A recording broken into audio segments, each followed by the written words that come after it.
Let us now discuss how these vectors can be added or subtracted. There is one rule which is vector addition by general method. Let us discuss about the general rule. Let us see about its definition.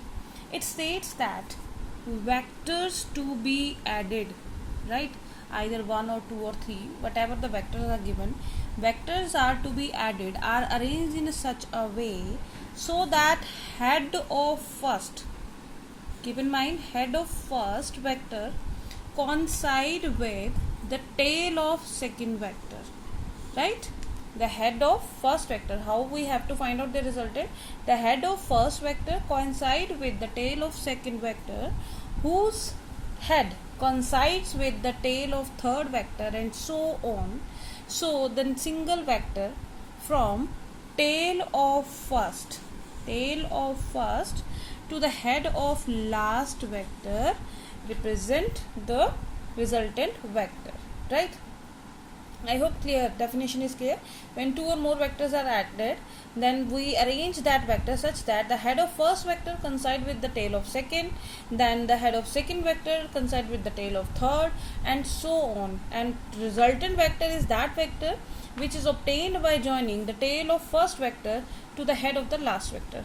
Now let us consider the first case when two vectors, right, that two vectors are acting in the same direction. Two vectors of different magnitudes, this is of different magnitudes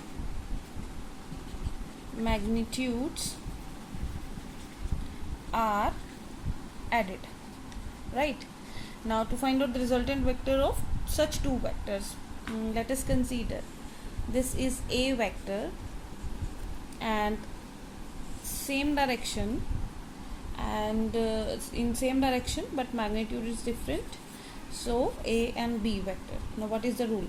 Rule is join the head of first vector to the tail of second. See here, head of first vector coincides with the tail of second. Now we have having two only, so this is the a vector.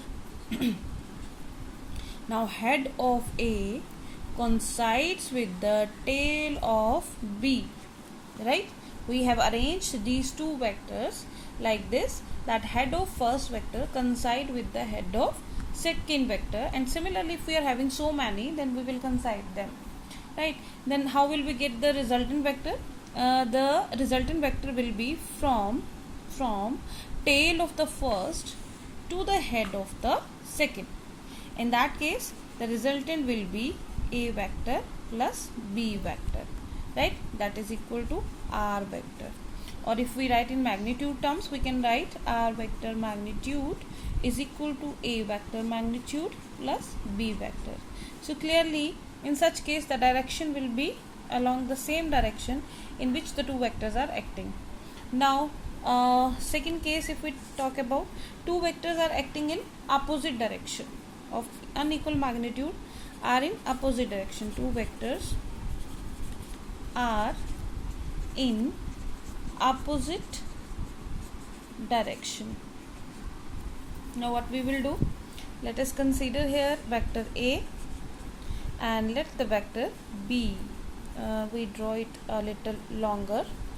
This is vector A and this is vector B in opposite direction to the direction of A.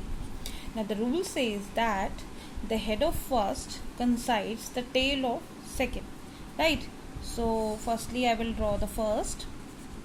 Now head of first coincides with the tail, so I think the vector B is in this direction, right? This is the tail of B and head of A. So resultant we can find by drawing a line from the tail of first vector to the head of second vector. So this is the resultant vector. So clearly the direction will be along the bigger one. If a vector is bigger, so direction is in this direction, and if b vector is larger, then the direction will be along the direction of b. So this is the resultant r, which is equal to vector a minus vector b. If I write in terms of magnitudes, r vector is equal to a vector magnitude minus b vector magnitude. Now what about the case when the two vectors are acting at some angle? When two vectors are acting at some angles, right? Now let us discuss this case. Let the vector A is in this direction and another vector is B at some angle to A.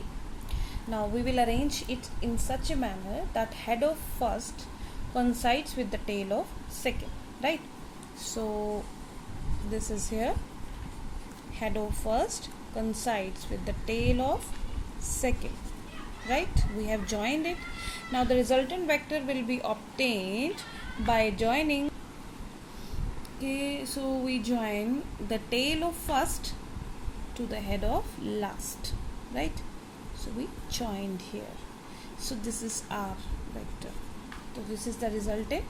You can see here this is a triangle form, right, in which two vectors are in the same order while the third is in opposite order. This is known as triangle law of vector addition, which states that if two vectors are represented by two sides of a triangle taken in same order, then the resultant will be represented by the third side taken in opposite order. In our next video, we will discuss more about the triangle law of vector addition, which is one of the important topics.